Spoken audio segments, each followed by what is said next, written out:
नमस्कार, city post live देख रहे हैं। मेरा नाम मुअस्सिर है। जी हां, 243 सीटों पर कौन आमने सामने हैं और मोकामा में अनंत सिंह वर्सेस सूरजभान सिंह के बीच टक्कर है। राघोपुर में तेजस्वी को सतीश ने दी चुनौती।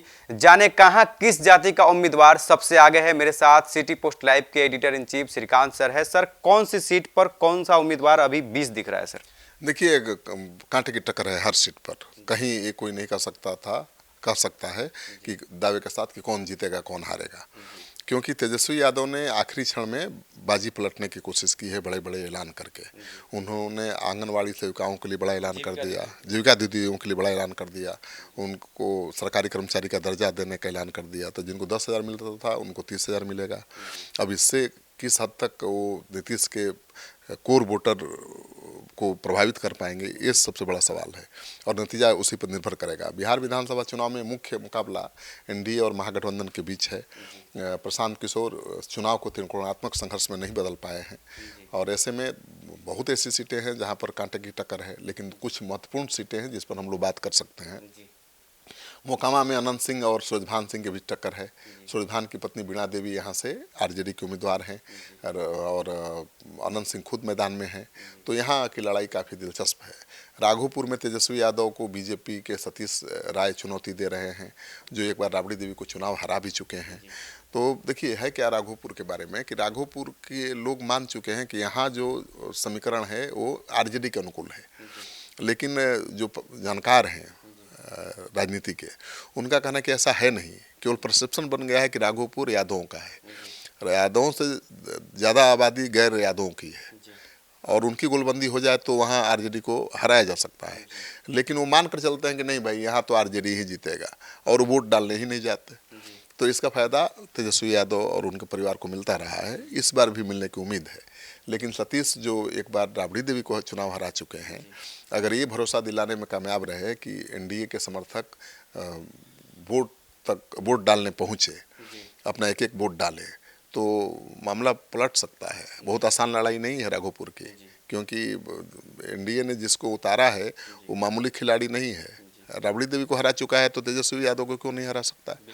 लेकिन वही है कि वो मैसेज किस हद तक अपने वोटरों तक पहुंचाने में कामयाब हो पाते हैं। जो परसेप्शन है, जो नैरेटिव सेट है राघोपुर के सीट को लेकर, उसको कैसे वो बदल पाते हैं। सर, एनडीए हो या महागठबंधन, सभी पार्टियों ने उम्मीदवार उतारने में जातीय समीकरण का पूरा ध्यान रखा है। सर बिल्कुल, आरजेडी ने तो ओबीसी समाज के नेताओं को सबसे ज़्यादा टिकट दिया है। कांग्रेस ने टिकट बढ़ते समय मुसलमानों का विशेष ध्यान रखा है। सीपीआई 10 सीटों पर उम्मीदवार उतार रही थी, लेकिन एक सीट रोसड़ा में लक्ष्मण पासवान का नामांकन रद्द हो गया है। वीआईपी के एक उम्मीदवार सुगौली के शशिभूषण सिंह का नामांकन भी रद्द हो गया है। पशुपति पारस की पार्टी राष्ट्रीय लोजपा और झामुमो महागठबंधन से अलग है। झामुमो चुनाव मैदान में है ही नहीं और पशुपति पारस कई सीटों पर अकेले चुनाव लड़ रहे हैं, तो लड़ाई काफ़ी दिलचस्प हो गई है। सर, सवाल है कि कई सीटों पर महागठबंधन के दलों के बीच ही टक्कर है। सर, ऐसे में क्या होगा? सर देखिए, आखिरी क्षण में कल आखिरी तारीख थी नामांकन वापस लेने की, तो कई सीटों पर तो नामांकन वापस हो भी गया है, लेकिन अभी भी 1 दर्जन से ज़्यादा सीटों पर महागठबंधन के उम्मीदवार आमने सामने हैं। बाबू बरही और चैनपुर सीट पर आरजेडी वीआईपी के बीच टक्कर है। बछवाड़ा करहगर बिहार शरीफ और राजा पाकड़ सीट पर सीपीआई कांग्रेस आमने सामने है। सिकंदरा कहलगांव सुल्तानगंज वैशाली और वारसलीगंज में आरजेडी कांग्रेस में टक्कर है। एनडीए की बीजेपी 101 सीटों पर, जेडीयू 101 सीट पर, एलजेपी 29 सीट पर, हम 6 सीट पर और उपेंद्र कुशवाहा की पार्टी 6 सीटों पर चुनाव लड़ रही है। मढ़ौरा में लोजपा आर की सीमा सिंह का नामांकन भी रद्द हो चुका है। तो लड़ाई बहुत दिलचस्प हो गई है इस बार और मुझे लगता है कांटे की टक्कर है। और ये जो दावा किया जा रहा है कि नहीं भाई, किसी भी सूरत में एनडीए की ही सरकार बनेगी, मुझे दम नहीं दिखता है। हाँ, सरकार बन सकती है, लेकिन बहुत मुश्किल है। तेजस्वी यादव बहुत कमज़ोर नहीं है और मुकेश सहनी उनके साथ हैं भाई, हर हालत में उनको बनाए रखा साथ। डिप्टी सीएम भी घोषित कर दिया है, उसका भी फायदा मिलेगा। मलाहों की गोलबंदी होगी और तेजस्वी यादव की पार्टी तो जनाधार वाली पार्टी है, तो मुझे नहीं लगता है कि बहुत आसान होगा। मुझे लगता है कि पिछला जो रिजल्ट था लगभग वही होने वाला है। मतलब तेजस्वी चूकेंगे भी तो 10-15 सीटों से। बिल्कुल पिछली बार की तरह। बिल्कुल, जो 160 का नारा है, 225 का नारा है, वो पूरा नहीं होने वाला है। तो 10-15 सीटों के बीच खेल होगा। तेजस्वी यादव ने अगर इन 10-15 सीटों को बढ़ा लिया तो सरकार बनाएंगे। अगर बीजेपी ने किसी हालत में, एनडीए ने किसी तरह से उनको 110-15 तक समेट दिया तो एनडीए की सरकार बन जाएगी। तो लड़ाई बड़ी मुश्किल है। सर सवाल है कि जनसुराज के कई उम्मीदवारों ने मैदान छोड़ दिया है जो ताल ठोक रहे थे कि बहुत ही कड़ी टक्कर देने वाले हैं। हाँ, देखिए, बात सही है। जनसुराज ने कई सीटों पर ऐसा उम्मीदवार दिया है। देखिए, पूरे बिहार में तो जनसुराज चुनाव को त्रिकोणात्मक संघर्ष में नहीं बदल पाया है, लेकिन उसका असर है, प्रभाव है, और 7 से 10% वोट उसको मिल सकते हैं। जनसुराज ने अच्छे उम्मीदवार उतारे हैं और जनसुराज ने 243 सीटों पर उम्मीदवार उतारा है। लेकिन जनसुराज के दानापुर उम्मीदवार अखिलेश कुमार ने नामांकन नहीं किया।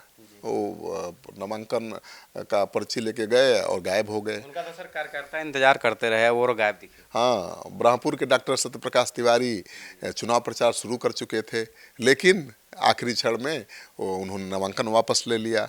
गोपालगंज के डॉक्टर शशि शेखर ने नामांकन करने के बाद वापस ले लिया अपना नाम।